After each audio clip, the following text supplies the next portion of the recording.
ದಸರಾ ಮಹೋತ್ಸವಕ್ಕೆ ಮೈಸೂರು ಅರಮನೆಯಲ್ಲಿ ವಾಸ್ತವ್ಯ ಹೂಡಿರುವ ಅಂಬಾರಿ ಆನೆ ಅಭಿಮನ್ಯು ಸೇರಿದಂತೆ ಮೊದಲ ತಂಡದ 9 ಆನೆಗಳಿಗೆ ಪೌಷ್ಟಿಕ ಆಹಾರ ನೀಡಿ ಸಜ್ಜುಗೊಳಿಸಲಾಗ್ತಾ ಇದೆ.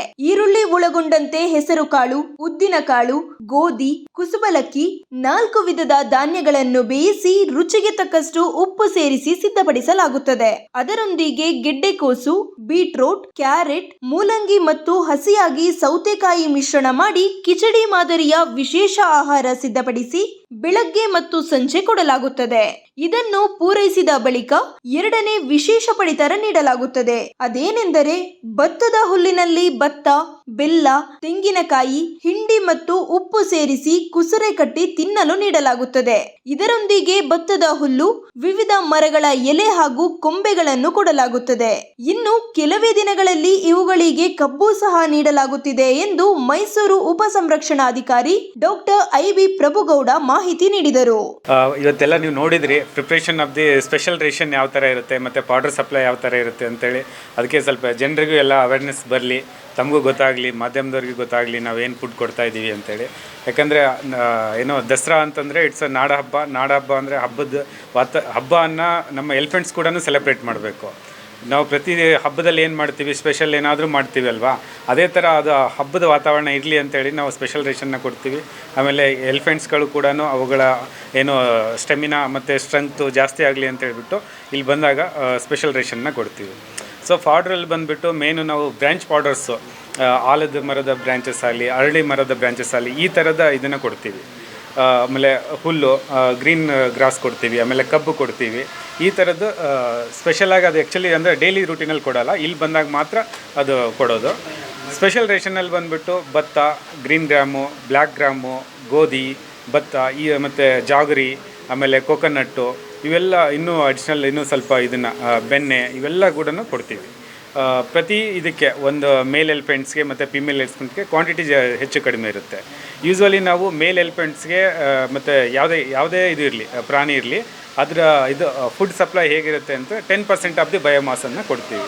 ಬಟ್ ಇಲ್ಲಿ ಏನಂತಂದರೆ ಅದಕ್ಕೆ ಸ್ವಲ್ಪ ಜಾಸ್ತಿ ಕೊಡ್ತೀವಿ. ಯಾಕಂದ್ರೆ ನೀವೆಲ್ಲ ಗೊತ್ತು, ನಾವೆಲ್ಲ ಹಬ್ಬದಲ್ಲಿ ಜಾಸ್ತಿನೇ ತಿಂತೀವಲ್ವ, ಅದು ನಮಗೇನು ಇದು ಇರುತ್ತೆ ಚೆನ್ನಾಗಿರೋ ಫುಡ್ ಅಂತ ಹೇಳ್ಬಿಟ್ಟು ಸ್ವಲ್ಪ ಜಾಸ್ತಿ, ಹಾಗಾಗಿ ಸ್ವಲ್ಪ ಉಳಿಸಿದ್ರೂ ಪರವಾಗಿಲ್ಲ ಅಂತ ಹೇಳ್ಬಿಟ್ಟು ಜಾಸ್ತಿ ಕ್ವಾಂಟಿಟಿನ ಕೊಡ್ತೀವಿ.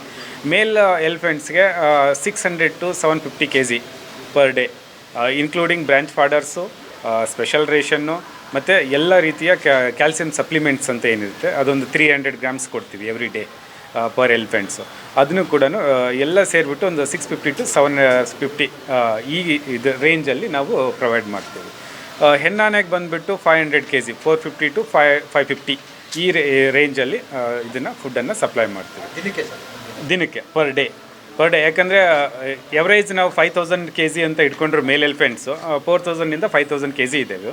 So 500 minimum. ಸ್ವಲ್ಪ ನಾವು ಅಡಿಷ್ನಲ್ ಆಗಿ ಕೊಡ್ತೀವಿ, ಯಾಕಂದರೆ ಇದು ಹೆಚ್ಚು ಮಾಡಿಟ್ಟರು ಪರವಾಗಿಲ್ಲ, ಚೆನ್ನಾಗಿ ತಿನ್ಕೊಳ್ಳಿ ಅಂತ ಹೇಳ್ಬಿಟ್ಟು ನಾವು ಇನ್ನೂ ಅಡಿಷ್ನಲ್ ಆಗಿ ಕೊಡ್ತೀವಿ. ಹಾಗಾಗಿ ಇಟ್ಸ್ ಮೋರ್ ದ್ಯಾನ್ 600 kg ನಾವು ಸಪ್ಲೈ ಮಾಡ್ತೀವಿ. ಸ್ಪೆಷಲ್ ರೇಷನನ್ನು ಮಾರ್ನಿಂಗು ಮತ್ತು ಈವ್ನಿಂಗ್ ಕೊಡ್ತೀವಿ. ಮಾರ್ನಿಂಗ್ 6 to 7 kg ಆಗುತ್ತೆ, ಈವ್ನಿಂಗು 6 to 7 kg. ಇದು ಏನು ಸ್ಪೆಷಲ್ ರೇಷನ್ನು, ತರಕಾರಿ ಅದೆಲ್ಲ ಸೇರಿಬಿಟ್ಟು ಅಪ್ ಟು ದಿ ವಾಕ್.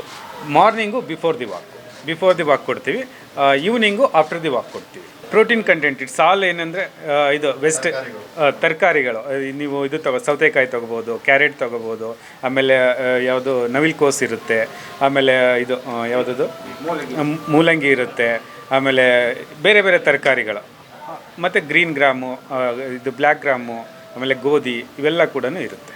ಮತ್ತೇನಾದರೂ ಇತ್ತ?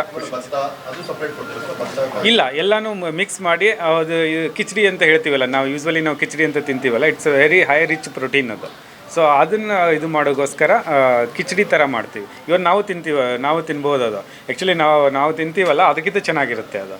ಅಷ್ಟೊಂದು ಒಳ್ಳೆ ಕ್ವಾಲಿಟಿ ಇರೋವಂಥ ಇದನ್ನು ನಾವು ಕೊಡ್ತಾ ಇದ್ದೀವಿ. ಅದಕ್ಕೆ ಅಪ್ ಟು ದಸರಾವರೆಗೂ ಸ್ವಲ್ಪ ಏನಂತಂದರೆ ಏನಾದರೂ ಹೆಲ್ತ್ ಮೇಲೆ ಏನಾದರೂ ಸ್ವಲ್ಪ ವೇರಿಯೇಷನ್ಸ್ ಇದೆ, ನಮ್ಮ ವೆಟರ್ನರಿ ಡಾಕ್ಟರ್ ಸಜೆಷನ್ ಮೇಲೆ ಹೆಚ್ಚು ಕಡಿಮೆ ಮಾಡ್ತೀವಿ. ಒಂಚೂರು ಅದು 1 ದಿನ 2 ದಿನ ಹೆಚ್ಚು ಕಡಿಮೆ ಆಗ್ಬೋದು ಅಷ್ಟೇ. ಭತ್ತದ ಹುಲ್ಲು ಮತ್ತು ಅದನ್ನೆಲ್ಲ ಸೇರಿಸ್ಬಿಟ್ಟು ಅದನ್ನು ಕೂಡ ಮಾರ್ನಿಂಗು ಮತ್ತು ಈವ್ನಿಂಗು ಕೊಡ್ತೀವಿ. ಎಲ್ಲ ಆನೆಗಳದ್ದು ಆರೋಗ್ಯ ಸುಸ್ಥಿತಿಯಲ್ಲಿದೆ.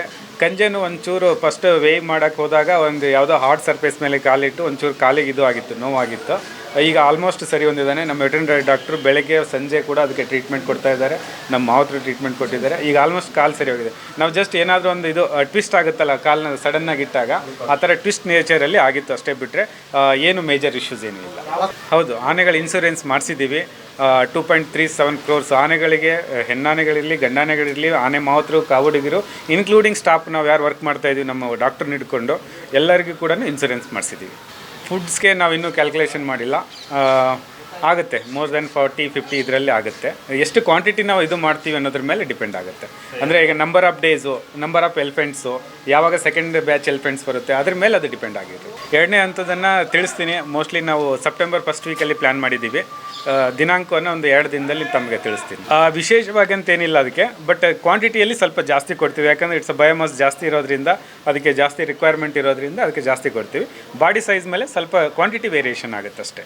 ಇಲ್ಲ, ಇವತ್ತು ಬೆಳಗ್ಗೆ ನಾವು ಬಡ್ನಿ ಮಂಟಪವರೆಗೂ ಹೋಗಿದ್ದೀವಿ. 10 kilometers ಕಂಪ್ಲೀಟು ಇದು ಡ್ಯೂರೇಷನ್ನ ಕಂಪ್ಲೀಟ್ ಮಾಡಿದ್ವಿ. ನಿಮಗೆಲ್ಲ ಶೇರು ಮಾಡಿದ್ದೀನಿ ನಾನು ಇದನ್ನು. ಸೊ ಈವ್ನಿಂಗ್ ಏನಂತ ಆವಾಗ ಈವ್ನಿಂಗ್ ಕಡಿಮೆ ಮಾಡ್ತೀವಿ. ಒಂದು ಹೊತ್ತು ಜಾಸ್ತಿ ಮಾಡ್ತೀವಿ, ಒಂದು ಹೊತ್ತು ಕಡಿಮೆ ಮಾಡ್ತೀವಿ. ಇದು ಫಸ್ಟ್ ಟೈಮು, ಇನ್ನೂ ನೋಡೋಣ. ಅದಕ್ಕೆ ಫ್ಯೂಚರ್ ಇನ್ನೂ ತುಂಬ ಟೈಮ್ ಇದೆ.